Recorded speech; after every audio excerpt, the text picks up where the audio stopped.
So 1031 is very, very, very, very broad. When we look at personal property, we do all sorts of personal property exchanges. We do collectible art, collectible coin collections. Anybody into cars, like Bear Jacks at auctions and places like that? We do a lot of exchanges down there where somebody buys, a Corvette that they picked up for 400 grand that today's worth 300,000. They do an exchange for another collectible car. We do exchanges on boats. So here on the Northwest, a lot of people have boats that they use in their business that are depreciated. They're going to upgrade. So we do that. Personal for personal. Personal for personal. So personal property, you've got to go from one personal property to another. Believe it or not, 35% of all 1031 exchanges in the country are personal property transactions. You guys just don't know it. Every rental car that you see is a personal property transaction. They're called a fleet. They upgrade the whole rental car fleet and they get new ones. That's all done as part of a 1031 exchange. All that highway construction equipment you see is done through a 1031 exchange. Ag property, anybody that owns large tractors and combines, those are depreciated. They turn them in through a program exchange through 1031. Aircraft, almost all the corporate aircraft goes through a 1031 exchange. So I just want to let you know, when we talk about we're in real estate, a lot of people do personal property exchanges. This hotel is a great example of a personal property. It's got real estate, but they're going to have personal property in here. They'll have microwaves and refrigerators and restaurant equipment. So if somebody sells this hotel, they'll do an exchange real property for other real property, and then personal property for other what's considered like class personal property, or personal property that fits within the same North American Standard Industrial Classification Code. So there are a lot of things. So those of you that deal with businesses, a couple of things that are not exchangeable. You cannot exchange goodwill, covenants not to compete, and inventory are not exchangeable. So sometimes when you sell a business, a lot of the value of a business is in the name. So you as a real estate broker or agent, you might want to skew down the value of goodwill and try and shift a little over into the real property component of it. Farms and ranches. You sell a farm and ranch, you're going to have a house they live in. In fact, Anna Marie and I talked to somebody a few weeks ago. Somebody's selling a property that's a farm property, millions of dollars in value of the dirt, and they also have personal property. They've got tractors and equipment and fences and cattle in this particular case. And you could exchange cattle for other cattle. Guess what, when it comes to cattle, you got to exchange bulls for bulls and cows for cows. You can't exchange a cow for a bull, they're not like kind. So a lot of little subtleties of the code. And by the way, that's why you want to pull in somebody like Anna Marie and I. We're experts on just this little niche of 1031. And let me tell you, we are not tax or legal advisors. We don't replace you. You're real estate professionals. Your client needs to get tax and legal advice. A qualified intermediary, even though I teach attorneys and CPAs, in fact, I teach thousands of CPAs every month, I'm not qualified under the 1031 rules to give tax or legal advice. So just, be careful. I know there are some QIs out there that may hold themselves out to say, well, I'm an attorney. Great. They can't give you legal advice. It's really of no benefit to you and your customers. So just be aware of that a QI's role is very narrow and very limited. Sir? If you were going in a personal property exchange, like a coin collection, do you need to demonstrate that you were collecting it for investment purposes, or if it was just personal pleasure but it appreciated, can you do that thing? Yeah, great question. It's complicated. In any exchange, it's on your shoulders, the monkey's on your back, to show that the intent was to hold for investment. So in a coin collection, that's a great, let me kind of take it one step further. We do exchanges out in New York where people have very expensive collectible art, multi-million-dollar artwork in their office or their home that has been a wonderful investment. They buy it for $2 million, they can sell the artwork for $10 million. Was it held for investment when they've got some personal enjoyment? Well, there's a tax court decision that I know very well that goes through all of the tests on that.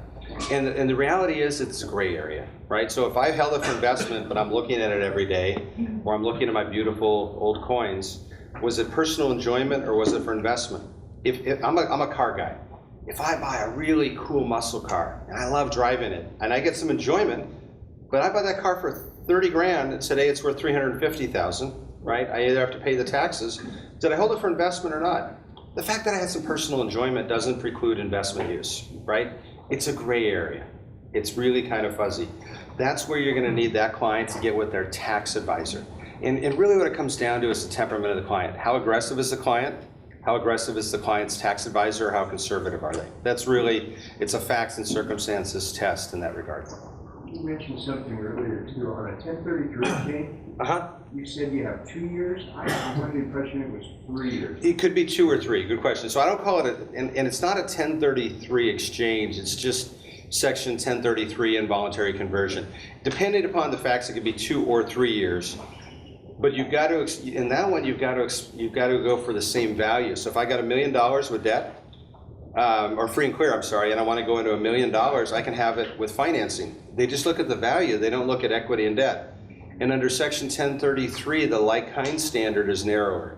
It's property that's considered similar and related in service or use. So income property for income. So under 1033, you can't exchange bare land for income producing.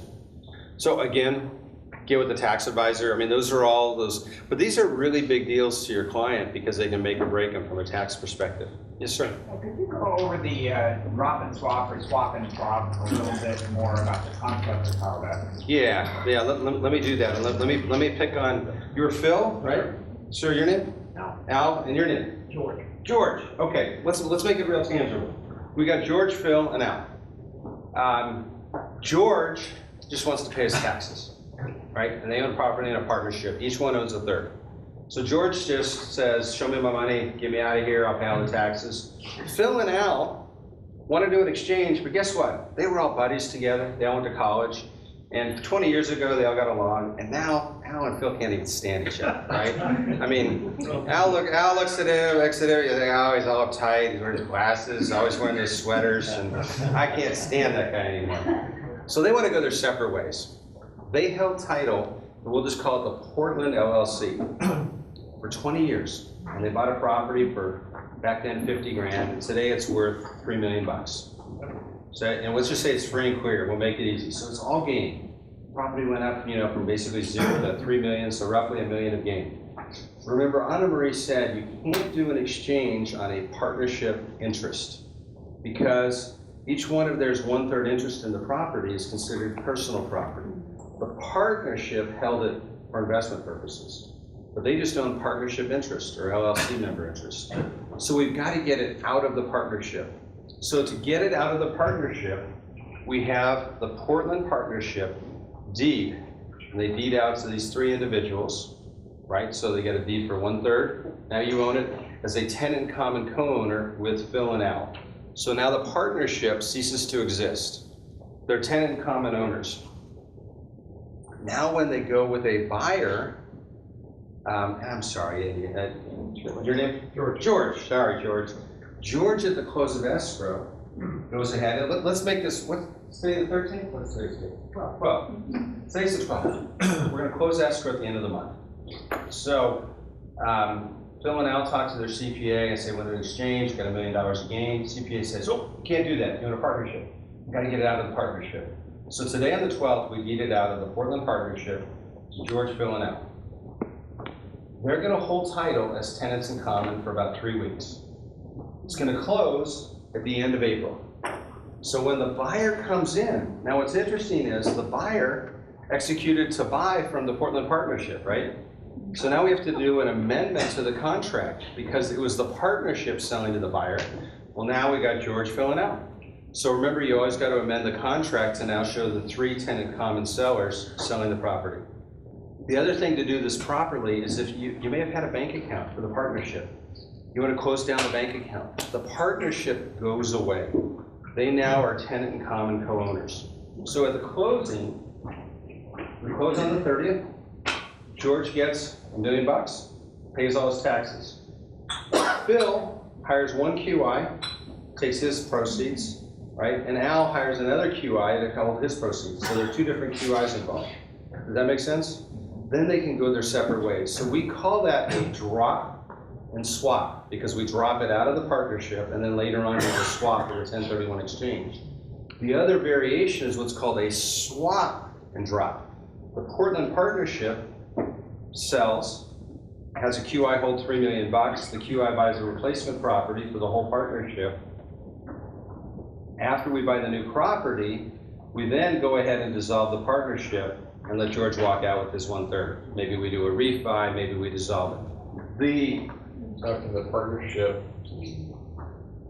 trade, The partnership trades. So keep it before they find a buyer, they have 50/50 interest or 1/3, 1/3. 1/3, and then one partner has property that one of the partners would like. So can he just exchange Sure. out prior to a sale? They can, but remember, they've got to drop it out of the partnership. Because remember, a partnership interest is not exchangeable ever. And you guys know why? Because in 1986, they did something called TRA 86, Tax Reform Act of 1986. And they said, partnership interests don't qualify. So you cannot do an exchange on a partnership or LLC member interest on the sale or on the purchase. Absolutely precluded. But you've got to drop it down where they own an interest in the property, in the asset itself. The other thing you can do sometimes, I'm working with one right now, yesterday, somebody's selling a $5 million property in East Hampton, New York, 3 partners. The individual has money, they're going to buy out the other partners. Keep the partnership intact, but now they own 100% of the LLC. So there are a lot of ways to kind of slice and dice this. The risk, though, and I think Anna Marie touched upon it, is if we only hold title for 3 weeks, there's a little bit of risk that the IRS says, Phil and Al, the partnership held it for 20 years, but you only held it for 3 weeks. Is it held for investment or not? Now, I'm going to tell you kind of a cool thing. I can't say this in any other state except Oregon. You guys had a tax court decision at the state level called the Marks decision about 7 years ago, and the taxpayer prevailed. So it was a partnership situation. It was only in the state of Oregon, so it was binding law for Oregon only. So get with your CPA, get with your attorney, and it's a risk adjustment. The problem is you're going to have to tell the IRS how long you held the property. Well, you only held your interest as a tenant common owner for 3 weeks. And you put that on the form 8824, it could trigger an audit or somebody asking for more information. So it's a risk. We do thousands of exchanges every month, right? Most people that are in this situation do a drop and swap at the last minute. The best way to do it is to drop out of your partnership now. And if you're going to sell the property in 2018, then you've held title for 6 months or 12 months as tenant common co-owners. Most people don't plan in advance far enough to do that, but that's the best way to do it.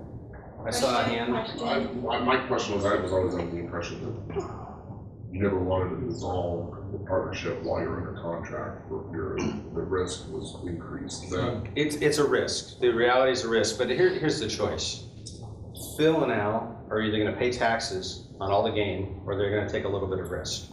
Most people make the business decision to have a little bit of risk versus the certain taxes. Because your choice is either pay the taxes or take a little bit of risk with the drop and swap. Those are your only 2 alternatives.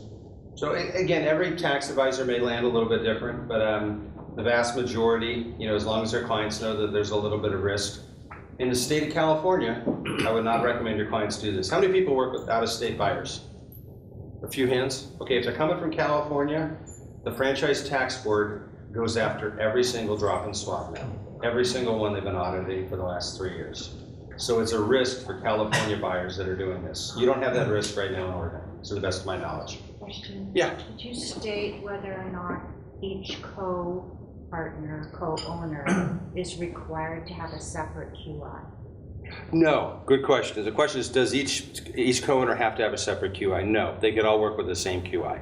In your example. Yeah, I just wanted to show that instead of going together, they wanted to go their separate ways. Really, Phil and Al like each other. They're really buddies. It's all good. So I'm just picking on it. Yeah. My recollection is between Oregon, Washington, and California, there's at least one of those states that if you don't exchange for another property in that state, they tax you. Is that still the case? Yeah, and I'll let Andre on this with Oregon, because I'm a national guy, but my understanding is when you're doing the state, there are a couple of things. In California, there was a simple question, I'll give you a complex answer. California put in place 3 years ago a new requirement. If you sell in California and buy out of California, when you sell for cash, California is going to knock on your door for the capital gain taxes. So let's say I bought in San Francisco in 1970. and then I do an exchange in 2017 into Oregon, Portland area. Fine. You have to file a tax return with the state of California each and every year. When you finally sell in Oregon, let's say in 2030 we sell in Oregon, the state of California is going to say, no problem, but now you owe us for the state taxes from 1970 all the way to 2017. So what it's called is it's called a clawback provision. They're going to claw back when you sell. If you do an exchange though, because you bought like-kind property, you don't have any tax consequence. It's only later on if the property is sold that the state of California will come back and make that taxable. And then you want to speak to Oregon. And then for Oregon, if an Oregon non-resident owns property in Oregon and chooses to do an exchange or sell, the state of Oregon collects 4% withholding. And that's collected in escrow. There is a waiver exemption, and the form's called WE number 40, that must be filled out by a tax advisor.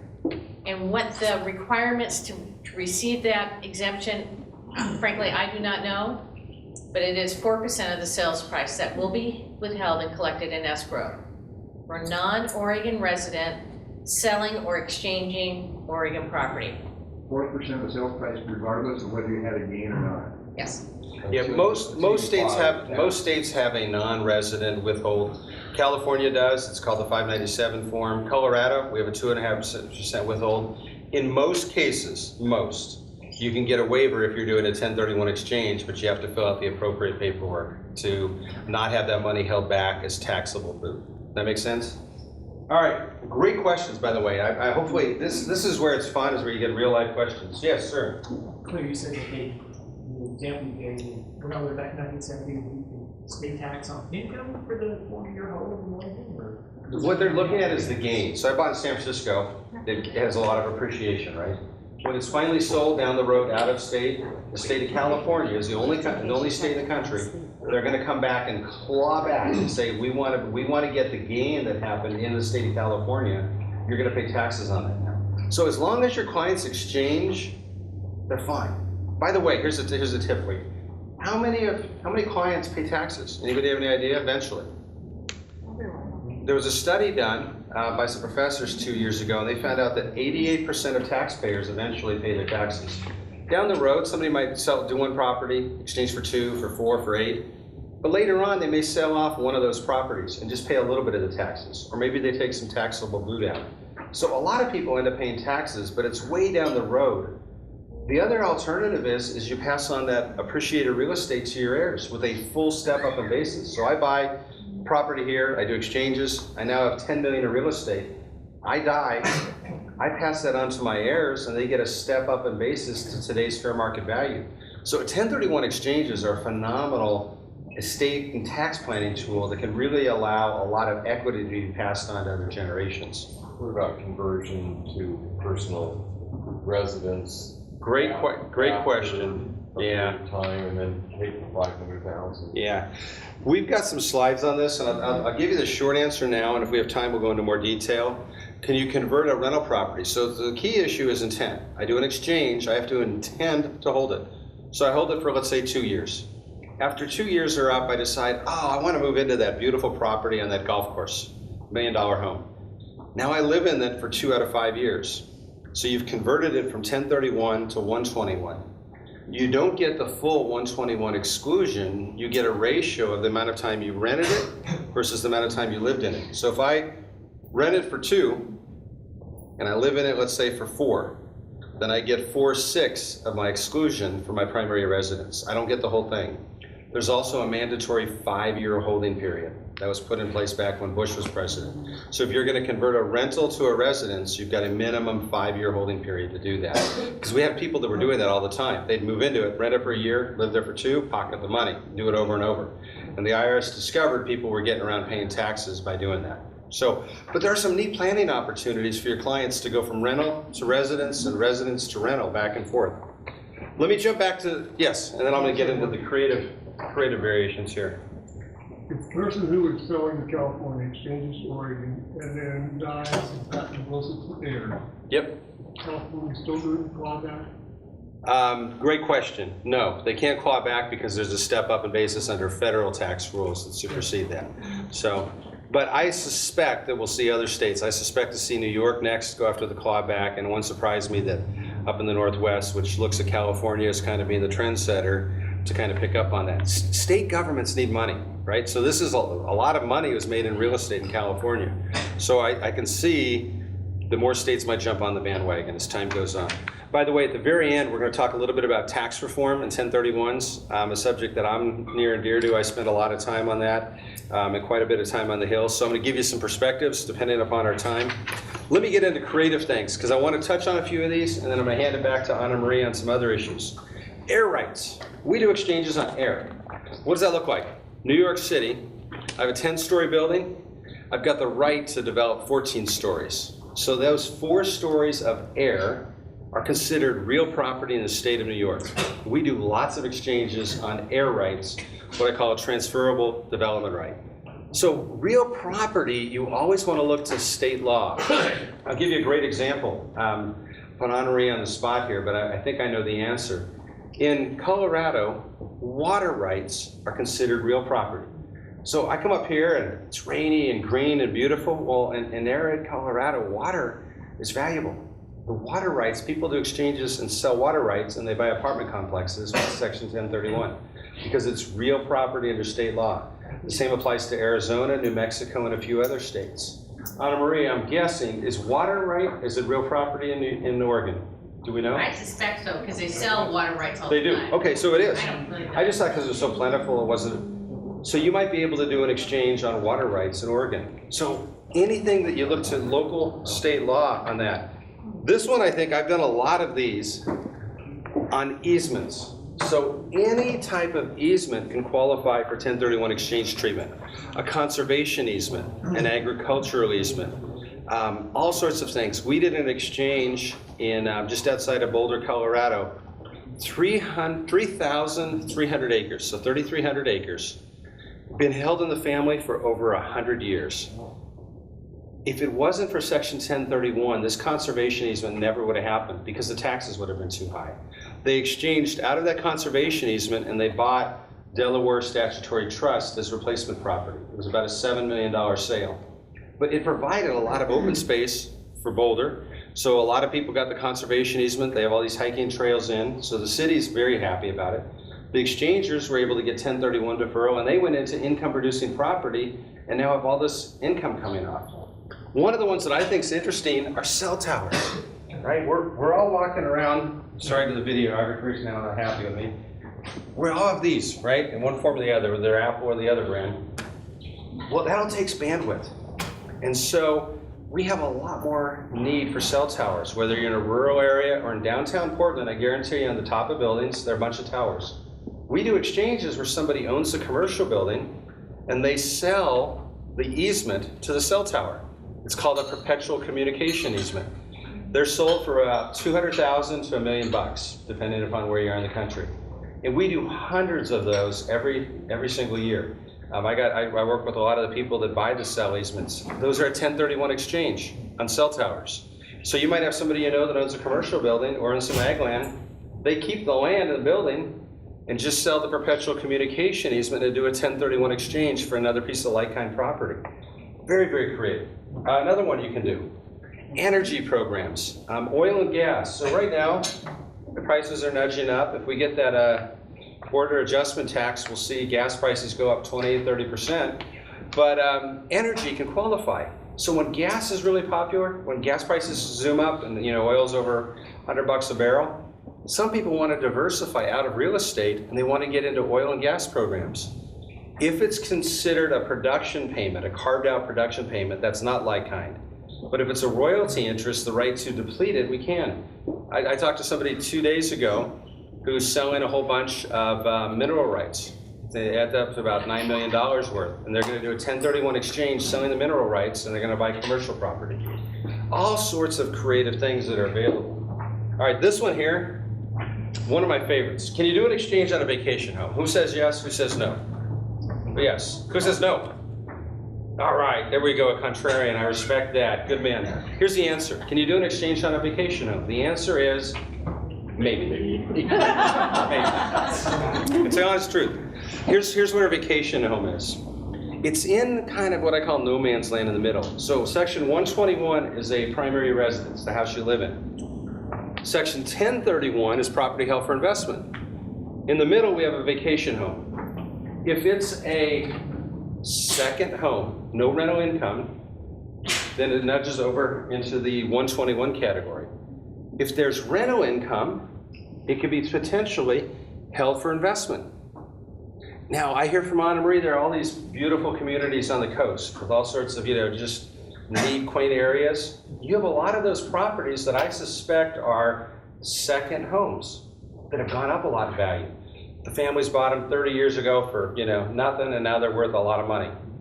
You can convert a second home and make it a property that's held for investment. So it's been for 30 years a second home. What you do is you follow what's called Rev Proc 2008-16 on the screen. So I'm going to give you the rules of this one. I call it the rule of twos. You might want to write that down in your notes. Rule of twos. So here are the twos.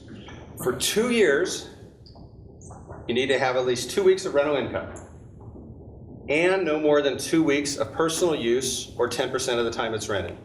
So let me reiterate that. For a 2-year time period, at least 2 weeks of rental income, no more than 2 weeks of personal use or 10% of the time it's rented.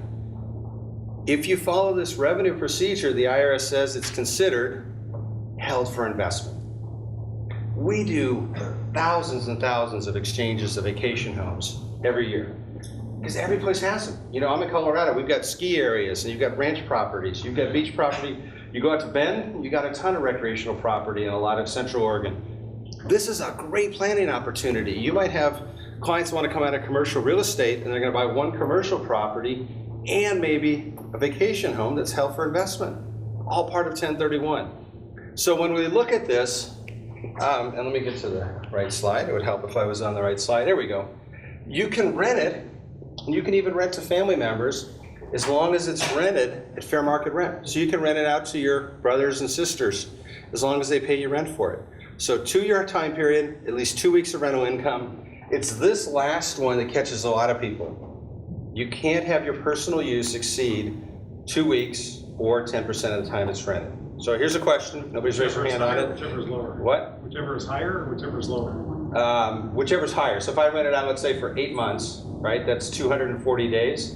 Then I could have 24 days of personal use. Even though it's more than 2 weeks. So here's what I get asked the question on all the time. How's anybody going to know that I use my property more than 2 weeks? Does anybody know? I'm gonna give you a 2-word answer. Ready? Edward Snowden. Right? The IRS and the government, they know. They're going to pull up your cell phone. So you say you weren't up in Bend, Oregon, they're going to have you banging around on the things up there. They're going to look at your credit card receipts. And you said, oh, I wasn't up there, but then they're going to see you bought all your breakfast in Bend, Oregon, and you did ATM withdrawals. So I'm going to, bless you, I'm going to recommend when you do this, have your clients follow the rules. The rules are a great flexibility. It creates a safe harbor. Don't try and push the envelope and cheat the system. I tell you, we see all sorts of audits. The IRS can pull up every record you can imagine, and I'm telling you they will. So just do it straight up. Can a vacation home be outside of the United States? That is a great question. So the question was, can a vacation home be outside the United States? And the answer is maybe, but very narrow. So let me answer that. They changed the code back in 1989. Only like-kind property is only U.S. property for U.S. property. So when I started doing exchanges before that, we did exchanges overseas. They amended that. It has to be U.S. property for U.S. property. But, and Anna Marie knows this well because we've been talking about this over the last couple of weeks, there are some interesting carve-outs. There's something that happened a few years ago that provided for exchanges to the U.S. Virgin Islands. Section 932 of the code defined the U.S. Virgin Islands as a territory that is included under U.S. tax laws. So under Section 932, you can exchange for the U.S. Virgin Islands. Then back in 2005, they added Section 935 that added Guam and the Northern Mariana Islands. Now, Anybody guess what type of property that's U.S. territory I haven't mentioned? Puerto Rico. Puerto Rico doesn't qualify because section 932 and 935 didn't include Puerto Rico. So you can exchange only for U.S. property, and that includes U.S. Virgin Islands, Guam, Northern Mariana Islands. Now, there's one more caveat. You can do an international exchange for international. I can sell a rental condo in Mexico and buy another rental condo in Mexico, but I can't go U.S. to Mexico or Mexico to U.S. So U.S. property for U.S. property, foreign for foreign. Make sense? Could you go Mexico to Canada? You go Mexico to Canada. Yep. Wow. Yep. And we do all sorts of exchanges. We just did an artwork exchange in England, $30 million artwork exchange, and England foreign property for other foreign property. We just did a boat, a couple $100 million aircraft. It was foreign owned for other foreign owned. Boat for boat, not aircraft. So yeah, lots of options there. Are the identification and closing rules for personal property exchanges the same as real property? They are, because they all fall under section 1031. So section 1031 covers every type of exchange. You got real property, you got personal, but we're all covered under that. And what I want to do is pick up the pace. I'm going to go through one more type of like-kind property, and then I'm going to hand this back to Anna Marie. Fractional ownership. This is where somebody owns a slice of a much larger commercial building. So we saw this back in 2002 with what were known as TIC ownership, tenant in common. RevProc 2002-22 provided some guidance for that. And the TIC market boomed, and then when the real estate market crashed, a lot of these TICs fell apart. In fact, I know in Oregon and Washington, there were a few big TICs that probably got a lot of bad press. There were some that are bankruptcies. Some of you may have read about them. They were really pretty bad. I saw a lot of these horror stories. So TIC ownership is where somebody goes into a large commercial building. So let me just make one up. They're going to go into an office building in downtown Chicago, a $40 million building, and they're going to sell little slices of that building.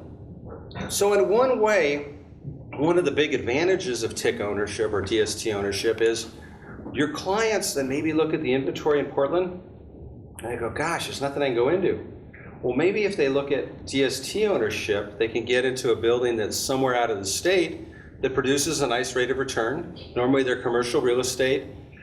Generally they're going to be Class A buildings. You're going to have tenants with long-term leases, so it'll be leased to law firms, and you're not going to have the tenant turnover. They call them the 3 T's, or what you hear, tenants, toilets, trash. You're not going to have all that of owning. I mean, I own rental property, single-family rentals, and it is a lot of work, right? And the more you get, you think you're smarter and smarter, and at a certain point where I'm at, you have so many of them you think you're not that smart anymore because you're just managing all these properties. So the DST ownership is really neat in that it gets people out of all of that management burden and rolls them into something. And it could be good when inventory is tight here in the Northwest because you can look at some other things and someone can get a rate of return, let's say it's 6%, and somebody else manages the property and they got full tax deferral, and now a check shows up in the mail if you go with a good sponsor and a good property and it's leased right. So there are a lot of advantages to DSTs. Disadvantages, you're still buying a piece of real estate, right? So you gotta like the market you're in. You gotta like Chicago or Texas. You gotta like the asset class. There are apartment buildings, there's student housing, there's office. You also gotta look at what's called the sponsor that puts these together. Do they have a lot of experience doing these? Do they have a track record where they've done a lot of these types of transactions? So there's a lot to look at with these. For more information, this website here, ADISA, is a really good one. That's the Alternative and Direct Investment Securities Organization. So most people that can get involved with TICs and DSTs are involved. I'm not going to go through item by item, but the big advantage of the DST structure is that you're unlimited. With the old TICs, we were limited to 35 co-owners. With the DST, you can have hundreds of co-owners. And where I see a lot of people today using a DST is maybe with that extra slice. They sell for $1 million, they go into an $800,000 property, and they've got $150,000 left in the exchange account. They either pay taxes and get the partial tax deferral that Anna Marie mentioned, or they maybe buy a second replacement property and go into a DST. Now for you, as real estate professionals, these are sold only to what are known as accredited investors. investors that meet certain net worth and experience requirements. These are sold by financial planners, people that have securities licenses. These are not sold by real estate professionals. You can't go into a DST as a real estate professional. So they're treated by the SEC as a security, but under Section 1031, it qualifies as like-kind property. So they're a hybrid. But just keep in mind, they're becoming a lot more popular again. I think there's some excellent programs out there, but you got to evaluate your individual offering, and they get what's called a PPM, a private placement memorandum, and you got to look at what you're exchanging into. So with that, I'm going to turn it back to Anna Marie, who's going to take you on with some other aspects here. Thank you.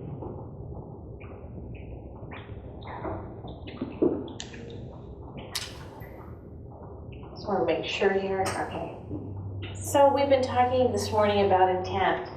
This is really important. So as Scott said, he talked about his intent to lose weight, but subjectively he ate those pastries, right? So that's the same thing with the IRS. They want to look at the objective facts that the taxpayer has in holding their investment property. Facts and circumstances, that's what they look into. That's why the holding period is just one of the factors. Ideally, right, the taxpayer is going to have multiple facts to substantiate their intent to hold the property as investment. So we're going to look at two cases here. The first one is Goolsbee. Well, Mr. Goolsbee's intent was not substantiated. He did a 1031 exchange. He bought a single-family rental. After the exchange was done, he moved into it 2 months later, right? And then he sold his primary residence. And he didn't really attempt to try to find any tenants to rent the home. Also, per the HOAs, this single-family residence in the subdivision could not be rented. He didn't care. He also finished the basement. At the bottom here, we have non-privileged conversations with the QI were taken into account. We're not attorneys, so conversations with us are not privileged. When Mr. Goolsbee was audited, they also audited the exchange company. And in that file, the QI stated, informed Mr. Goolsbee, according to the HOAs, the bylaws, that this property is not rentable. You had to state that. So, Mr. Goolsbee did not substantiate his intent, and his exchange failed. Now, Resync is different. It's different in that the Resyncs did an exchange, bought a piece of property, made all kinds of attempts to rent it out. They put flyers out in the coffee houses, they put a listing on Craigslist, they had a couple of people come and tour it, and they refrained from using the property. Well, 6 months after their exchange, they actually sold their primary property and then moved into the property 8 months later, so 2 months after selling their primary. They were challenged and they prevailed because they had these supporting facts. The Craigslist advertisement, the flyers, the names of the prospective people who came and toured their property as prospective tenants. So they prevailed. So if you look here, the holding time, whoops, excuse me. You need to get back here. They really moved in 8 months after exchanging. Is your intent changed? All right, so let's talk about the exchange equation. So for a full 100% capital gain tax deferral, your client must do two things. One, they must reinvest their net equity proceeds, and they must acquire same or greater debt in the new property. So in this example, we have a property that's selling at $900. They've got $300 of debt. The cost of sale, the exchange expenses are deducted, so they have a net equity of $540. They purchase a new property at 1.2, they take on greater debt at 660, and they apply their net equity proceeds of 540. So in this example, they've reinvested their net equity proceeds, they've acquired same or greater debt. So there is no boot.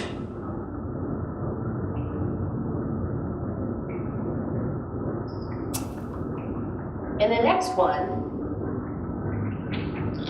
we're always told, in an exchange, acquire same or greater, right? Same value or more. Well, here, in this example, we've got the same property selling for 900, we've got 300 debt, your net equity of 540. They exchanged into property that's less. It's 700,000. They took on less debt of 260,000. And they applied 440,000 of their 540 of equity. So in this situation, we've got $40,000 of mortgage boot, right? Because it's less debt than from their relinquished property. And they took $100,000 out. So we have $140,000 of boot. So this is potentially taxable. And why do I say potentially?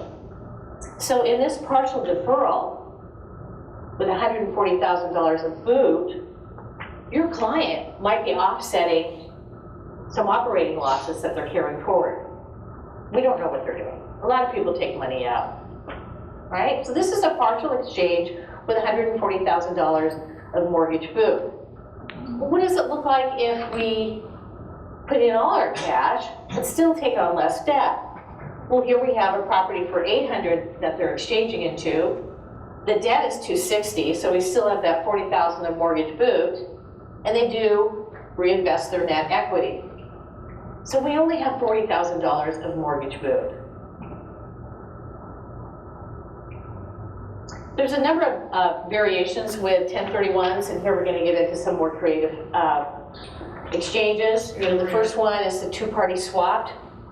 We talked about that, yes. Can I ask you a quick question before you move on to this? Is mortgage boot and equity have the same tax implication? It's at the capital gain tax. Okay, they're both at the same capital gain. Yes. It doesn't matter if it's. So the IRS looks at it like this. If you take on less debt than what you paid off, they look at it as income. That's why. Okay, so there's a couple of variations. We talked about the two-party swap. There is a three-party swap. It is very, very rare, right? All morning we're covering the delayed exchange with 100% tax deferral, or a partial exchange where they take on some boot. And then the next three are called parking arrangements. Called parking arrangements because the QI takes title to one of the properties. In the reverse exchange, which has been very, very popular, the taxpayer purchases a replacement property before selling their relinquished property. Why would they do that? Well, in low inventory times, such as we're having, they may come across their property and say, that's the one, I need it now, I'm gonna buy it today. All right, so basically what happens is the 180-day exchange period starts, and they have 180 days to sell their relinquished property. The improvement exchange, I'm gonna go back to a reverse. What was it, Scott? We're up 28%? We're up 28%, yeah, last year. From last year in reverse exchanges. The improvement exchange is also very popular. What if you have a client who buys a fourplex in an upcoming neighborhood, but this fourplex has had deferred maintenance, right? It's a little bit of an ugly duckling right now. They can use their exchange proceeds to improve that property and have it perform at a better income level. And we'll cover how to do that. And the reverse improvement, to purchase your replacement property and build your structure to your own specifications. So they find the bare land, they purchase it, and then they start to build, all within the 180 days. And these three parking structures are complicated, they're tricky, but absolutely necessary and very popular with, what do I want to say, sophisticated investors. So the typical delayed exchange, right? Taxpayer, your client, goes to sell their property, they open up escrow, they've got a buyer. By assignment language on the purchase and sale agreement, the money is wired to us to the qualified intermediary.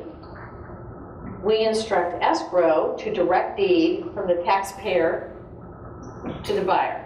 Our name, the exchange company, appears as the seller by that assignment. Notice down here we have our timeline. So now the taxpayer is closed and it's relinquished property. Excuse me, my microphone's here, so I keep talking like this. The start of its exchange period starts here. In Oregon, it starts at the close of escrow. Excuse me, recording date.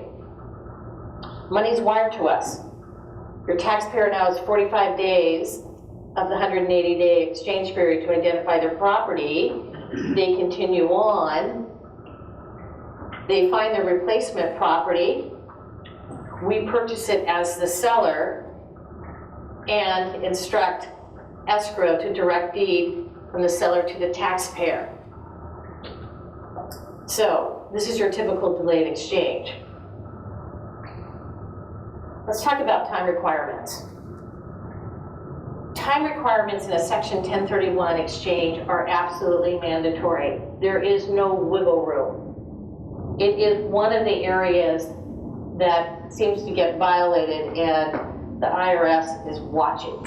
Okay, 45-day identification period starts date of recording, ends 45 days at midnight, right?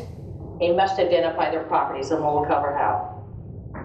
The total exchange period is 180 calendar days. So essentially 6 months. I say calendar days to remind you that that includes weekends and holidays. Or the date the taxpayer must file their returns.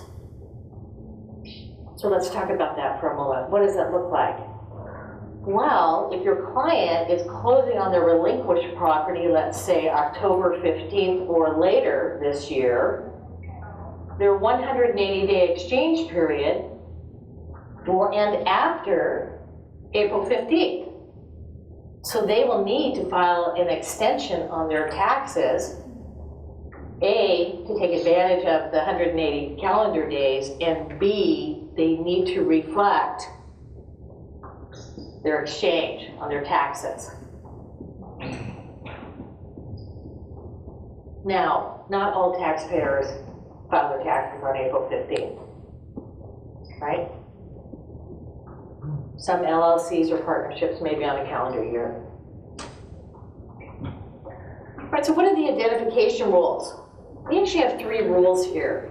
The one that you're generally most familiar with are called the 3 property rules. Identify 3 properties, regardless of their fair market value. The second rule is called the 200% rule.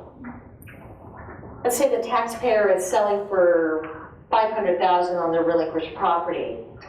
The 200% rule goes like this. They can identify 4 or more properties just as long as the total fair market value of those properties does not exceed 200% of their relinquished. So in my example, it would be selling for $500 with the 200% rule. That would be all those properties cannot exceed $1 million. The last rule here, called the 95% rule, means you can have unlimited number of properties and unlimited value. You identify. Just as long as the taxpayer closes on 95% of the value. So how do you do that? Difficult. There are some in our industry that call the 95% rule the crazy rule. So I wouldn't be concerned with it. It's very difficult to achieve. If you identify 10 properties and only close on 9, you do not have an exchange because with the 95% rule, you've only closed on 90% of the value. All right. So how must they be done? Well, they must be made in writing. They must be unambiguously described. It must be hand-delivered mailed. Remember this word, telecopy? It's an old word. Or otherwise sent. To whom? Aha, good question.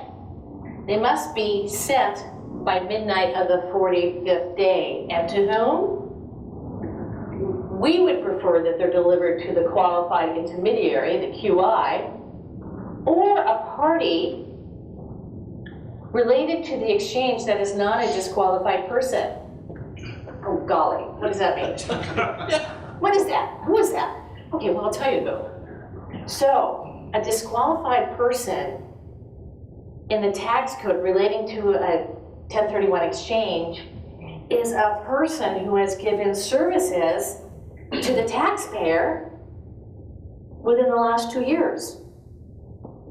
So that would include you, the broker, their tax advisor, their attorney, their banker, perhaps an employee. So who does that leave? Well, that leaves the QI and escrow, or the closing agent, depending on where you are in the United States. So I say, just deliver them to the QI. I want to talk about this. I have a client who's doing an exchange. The taxpayer travels to Asia consistently. His real estate agent wanted to be able to identify properties on his behalf.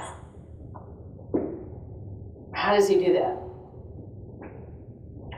Well, as I told the taxpayer, our exchanger, I said, there's 3 ways we can do this. 1, power of attorney to sell real estate. Power of attorney in a limited scope. Or number 3, have him email you the property addresses. You print them. Individual happens to be in high tech. You sign it.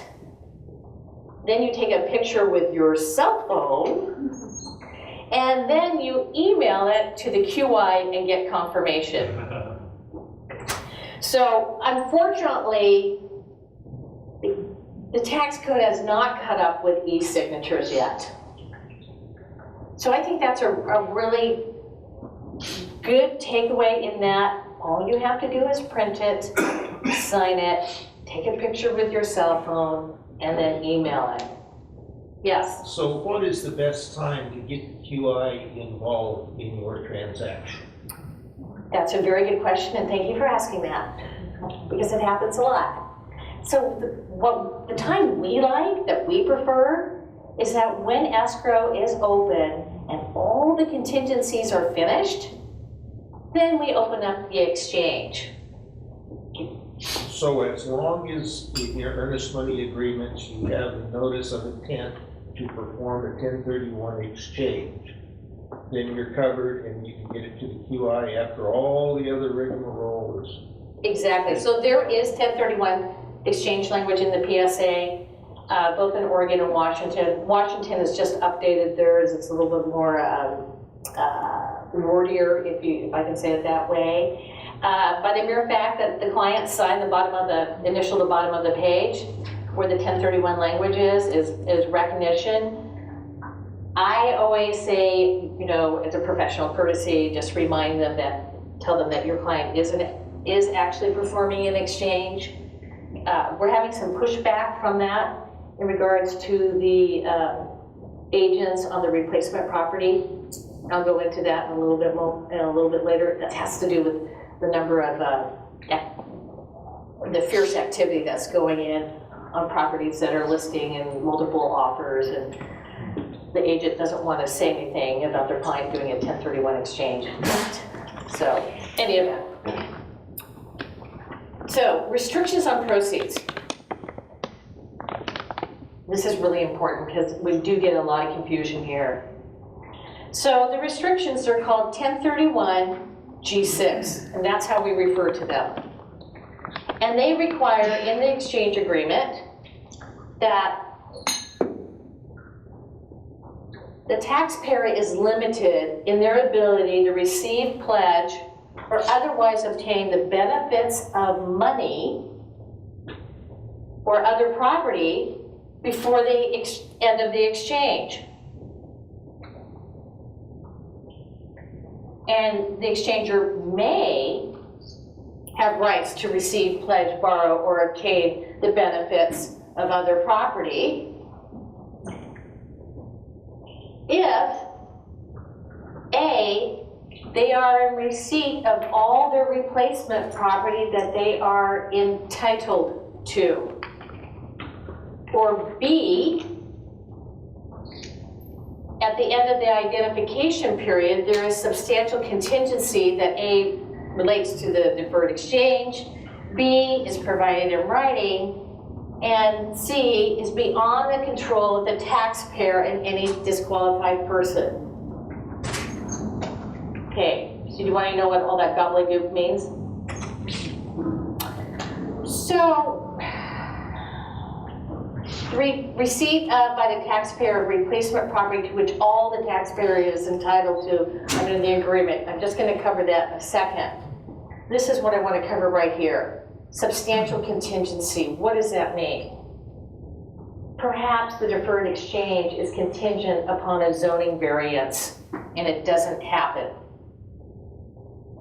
It doesn't happen, the exchange is dead, they go on, right? Or the property, we had a big windstorm here Friday, remember? People had trees falling on their houses, a bunch of us lost electricity. Let's say the property gets damaged in an act of Mother Nature, all right? These are restrictions on their proceeds except for these situations. So here's scenario one. Multiple properties identified within the identification period, right? The exchanger says, I'm going to purchase property A. This is within the first 45 days.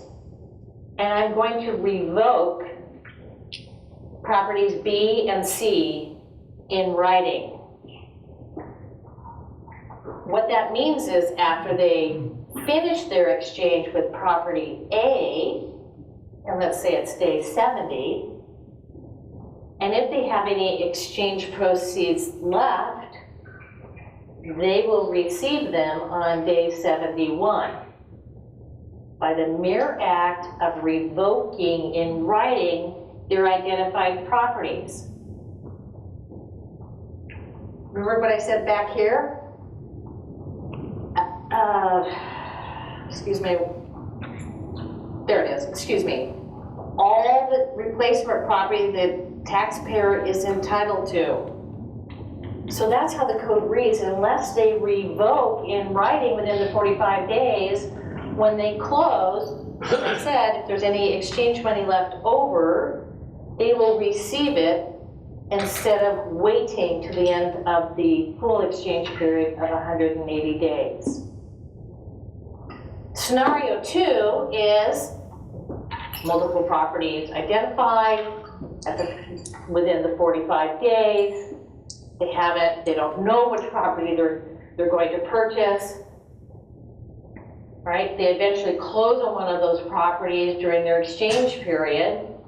However, because they were unable to revoke in writing which one they were going to purchase within the 45 days of the identification period, if there's any money left over from the exchange period, we are required by the tax code as a QI to hold the remaining proceeds through the whole exchange period. And this particular taxpayer in scenario 2 will receive those proceeds on day 181. So is that as clear as mud for everybody? Any questions? All right. What not to do in exchange? Well, there's a couple here. Somebody didn't file their extension. You know, they were audited, their exchange failed.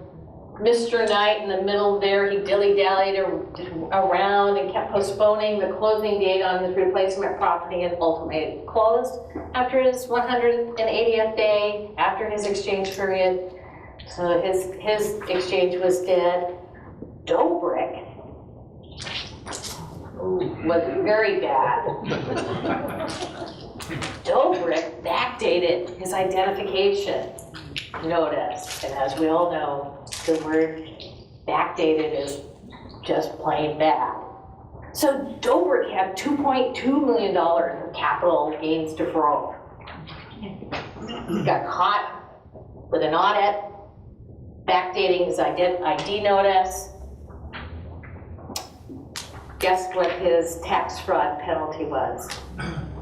75% on $2.2 million. So that was a $1.6 million fine.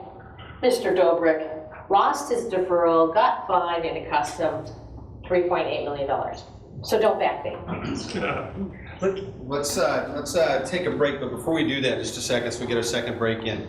I'm going to circle back on two things real quick with identification. First of all, you can substitute.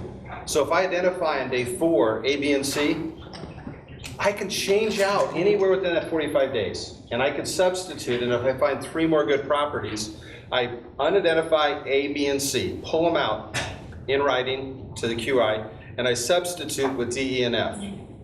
But by midnight of the 45th day, whatever I've identified is what I'm stuck with. So one of the practical tips is you don't have any flexibility after midnight of the 45th day. The IRS doesn't care that the market's tight in Portland and the Northwest. The markets are sometimes soft and sometimes they're tight. The rules are statutory. So one of the takeaways I want to share with you, when you list a property that's going to be in an exchange, think about the replacement side. You want to be working on the purchase side right away. So in today's market, where we see deals falling apart is somebody can sell for a good price and set up an exchange. Where they're having trouble is buying the replacement property. So what you want to do is sit down with your client and say, okay, you're selling for $400,000. You want to buy 2 more rental houses. Let's start looking at the market now. Let's start making offers, counter offers. Let's narrow down the field. We see where people get into trouble with an exchange is they have a hard time in that 45 days finding something. So start working with them as soon as you get the listing on the sales side. Start working on the purchase side and lining that one up. Another thing to keep in mind, whatever you buy within 45 days is considered identified. So if you're going to sell 1 and buy 2, if you close escrow on property 1 on day 20, then you can identify 2 more properties. So the term you may have heard of, and Anna Marie just mentioned Dobrik, which I bring up all the time. Anybody ever heard the term, and don't raise your hand on this one, please, an accommodating accommodator. These are QIs that will participate in tax fraud with you. They will jerry-rig the identification. It is tax fraud. We get asked to do it every single week. We're part of a big parent company. We're one of the biggest companies in the country. We won't do it. We've lost our biggest commercial customers because we won't backdate. But there are companies that do, and it's tax fraud. And I'll tell you right now, not only is it tax fraud on that one deal, but if they get audited, they'll unwrap every exchange that company has ever done. So if you're working with a little rinky-dink company that does that, you're doing a great disservice to your clients. With that, let's take about a 5 to 10 minute break, and then we're going to get into parking arrangements after this.